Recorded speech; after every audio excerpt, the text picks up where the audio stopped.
Hey there. Since the pad or stage market has taken some massive steps forward with finally supplying some quality products, whether it's the YuanPad, the B2L pad, or the whole Stepmania X package, I figured I'd weigh in on what my experience has been with these admittedly pricey but higher quality pads. Dance gaming in general is an extremely subjective beast for what people want out of their pads, so just getting more opinions out there into the ether is probably the best thing for the market right now. What you're seeing behind you is some gameplay of my YuanPad made by YuanCon out of China after modding it for increased sensitivity and better feel to get it to a playable state for me personally. The endgame pad is going to be different for everybody, so I'm going to focus on my time working with this pad out of the box to hopefully my final mods for now. For some background about me, I've technically been playing DDR for 20 years, but only played seriously in an actual arcade for about 4 or 5 years. I'm definitely more than a hobbyist, as I'm constantly looking to improve at the game from a physical and technical standpoint, and I'm really looking forward to learning all of the new tech and playstyles that ITG has to offer from a home setup, rather than only playing Konami's charts.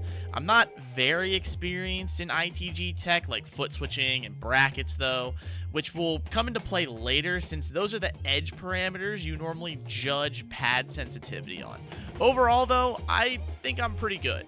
I ended up going with the YuanPad over the B2L or the Stepmania X because I overheard that there was going to be a limited edition stainless steel run of basically arcade perfect pads, which was really exciting because I wanted this to be my first and last pad purchase for dance gaming in general.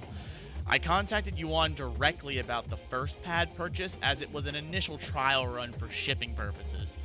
And I've purchased the second one to complete the setup off of the YuanCon.store website. The pad retails for $1,200 US, and while shipping varies, it's generally between $500 and $700 unless you're in Japan or China or the Asia region.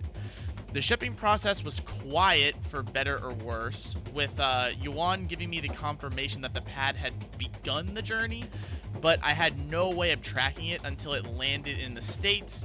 I had to contact the freight company to get it delivered to my address without a lot of guidance or follow through on the process. For the second pad I ordered though, Yuan provided the tracking number that kept track of it even from the boat from China, so that's a major improvement if you're worried about tracking shipments. It seems like it's getting better. My dad and I were able to manhandle both pads in my basement, and now I've got a full setup ready for tweaking. So, through the magic of buying 2 of them, I now have a Player 1 pad that has been modded to a state that feels pretty good for now, and a complete stock pad out of the box with 0 mods on Player 2. So, before I get to the insides, the outside of the pad is extremely well made, with my run having all the parts be stainless steel. I'll throw some pictures up on the sides or something to show how it shipped, which was in a wooden crate and wrapped in cardboard on a pallet with a ton of packing foam. Overall, it was shipped extremely well, and nothing on either pad was damaged. It came with the necessary screwdrivers, Allen wrenches in order to work on every part of the pad, from the flush bracket screws to the L brackets to the large screws for the bar, as well as the connecting plates in order to connect Player 1 to Player 2. It also comes with 2 cables that may be USB-C to USB-A, or they might be C to C for connecting the pad, as well as the LED power, as well as some tape that it seemed like Yuan used himself for the initial sensitivity QA/QC. The panels themselves are pretty thick acrylic with Yuan's custom aero design, which I kind of prefer over the original art to give it that more custom home feel. I'd be surprised if those things ever crack. They are really, really thick. The bar comes separate in the pallet. You just have to take off these 3 plates back here. You can put in the bar, screw it in, and then put them all back on. It is extremely solid. And it's made out of this stainless steel tubing. It can be a little bit slippery, but overall, I love that the way these pads look, and they're pretty much exactly like the arcade, but have a more premium touch with how everything is assembled and machined. After cracking one of the stock panels open, let's talk about what's inside one of these. This isn't meant to be an exhaustive guide since I'm new to this myself, but for the benefit of fans of the genre who aren't necessarily entrenched in the details of pads or the modding community, let's go over this quick. DDR pads use 4 sensors for each panel located on each side. The sensor is this gray piece with wires sticking out. This rests inside of a sensor housing, the black piece, and has a floating metal L bracket that sits on top of the sensor. The panel rests on top of each of these L brackets, and when the panel is pushed down, it pushes the L bracket into the sensor and registers the step. These yellow corners are a tad lower than the L bracket and provide a surface for the panel to bottom out on if the L bracket is pushed down too much. The one massive difference with the construction of the YuanPad is this orange riser under the sensor housing. As part of his design, Yuan wanted the panels to be flush out of the box with zero modding required, so these lift the whole sensor system upwards so that the panels aren't so deep like unmodded arcade cabs. This can prove to have some massive problems with modding, but I'll talk about that one with the modded one right here. Modding pads is simple and complex at the same time. It's simple because the mechanism is simple. You want to have less force needed to compress this L bracket into the sensor, but by making that margin thinner, the weight of the panel or the force of the corner brackets holding the panel in place could cause the sensor to trigger without you even stepping on it. This is what's known as being oversensitive, meaning trivial things like stepping on the middle sensor or, stepping on another panel except for the panel that you're stepping on would cause one of these sensors to trigger or to activate on their own. Modding is trying to fix a very one-dimensional problem with an extremely thin amount of parameters for what is a good but not oversensitive setup. People have been modding pads for over 20 years at this point, so there's a lot of great documentation out there, which is important to check out because this is my first shot at doing something like this with a product that people aren't used to yet. There are many different styles and strategies that you can use to make your pad feel right for you. So here's what I have so far.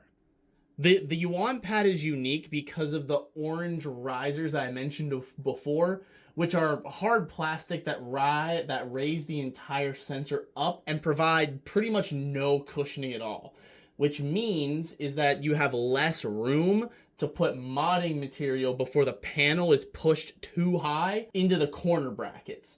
But I decided to put foam weather stripping on the corners to raise the panel away from the L bracket to provide more room to put things under or above the L bracket for increased sensitivity. Even though I've read that that's pretty frowned upon, it's what I had to do for this setup. From there, I added silicone strips that are either 2 millimeters or 1 millimeter in thickness under the L bracket, depending on how the sensitivity shook out after screwing everything back in and testing with the foam on the corners.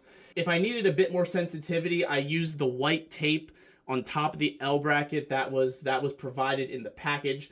I have a ways to go until this is perfect, but this setup has been working out pretty well for me, and I'd say it's about 90% there for how I want it to feel. The biggest issue right now is that the orange riser is preventing me from trying a lot of other solutions. I found that if you don't pad this up on the corners and put 1 2 millimeter silicone under the L bracket, it's already too sensitive on some after you screw the panel down. So the working room you have is between 1 and 2 millimeters, which isn't a whole lot when you have to worry about padding these things so you don't destroy your knees and shins. So where does all that leave the YuanPad? So far, for my money, it's an incredible product that is pretty much exactly what I wanted, since I wanted an arcade pad full stop. The stainless steel construction feels premium. It comes with a debug, testing, and LED control software that I'll show off shortly. And I had zero issues with the shipping or assembly process. Now, you're probably wondering why I explained the guts of the pad and my modding strategy before getting to how the pad feels, which is going to be everybody's first question, especially for hobbyist buyers. How's it feel stock? How does it feel out of the box, plug and play? Well, it works. It functions. I've thrown up some footage of me playing on the stock pad in the background, and astute viewers will notice some rough random misses and especially some dropped holds.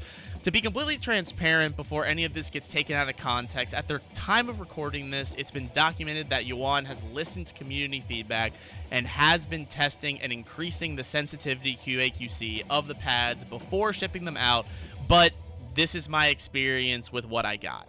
Out of the box, no bar, playing easier stuff, it's serviceable. Since you're shifting a lot more of your weight around onto the panels playing no bar, completely missed steps are rare as long as you're confidently stepping. However, I had some friends who were completely new to DDR over to my place when I first got the pad, and they were getting plenty of misses even though they were stepping on the panel just due to stabbing the panel too softly with socks on. This felt kind of bad on my end because I ended up saying, yeah, you kind of just have to step harder, it's not sensitive enough. And that was even after doing a bit of initial modding. It's possible to play the stock pad in socks, but as the footage here is trying to show, I gotta hit it pretty hard for it to register. I want to say that it will be fine for people looking to play classic DDR charts only, but the stock feel and sensitivity starts to fall apart pretty fast, even on moderately hard charts. Misses during 16th note runs were common for me since there's less weight going into the panels when I'm using the bar on harder stuff, and honestly, I got some noticeable shin pain about 30 minutes in playing it stock. All that to say, I honestly wouldn't recommend the YuanPad as a stock set it and forget it experience for people who just want to mess around with old DDR charts, especially for the price tag. For enthusiasts who don't mind modding and a bit of problem solving, I was able to get this pad to a good state to play ITG 11 to 13s with a few pieces of the provided tape at first, and then later some foam or silicone here or there. I haven't had any physical issues or pain after adding some modding materials to cushion it. The sensitivity has tons of room to feel crisp, and I haven't had any issues with vibration misfires or anything like that, so the pad itself is solid. If you want to go nuclear, I could see an option to cut or rip out the orange risers and reset the sensors to have more room for modding, but that'll probably come further down the line for me, if at all. The last thing I wanted to showcase quick is the software, which can be downloaded through YuanCon's Discord server. This allows you to debug and check panel sensitivity and set custom trigger thresholds, which could come in handy if you're looking to make this thing uber sensitive. It also allows you to see which sensor is causing misfires or problems, so it's a pretty powerful troubleshooting tool. You can also adjust debounce through the pad itself and change LED colors if you prefer. There are some issues with the software, but it looks like Yuan will continue to issue updates, so I'm not going to get into that too much. After all that, I hope this has been a helpful look at the YuanPad, and I would definitely say that it's worth the price tag for somebody looking for an arcade pad that isn't afraid of unscrewing and rescrewing panels for a few hours. I'm not sure if the stainless steel models will last forever, so I'm not sure how the design will feel or change if it swaps over to another material. If there's enough questions or if I made enough extra mods to the pads, I'll make some sort of follow-up video which will hopefully link to this one, but until then, thanks for tuning in.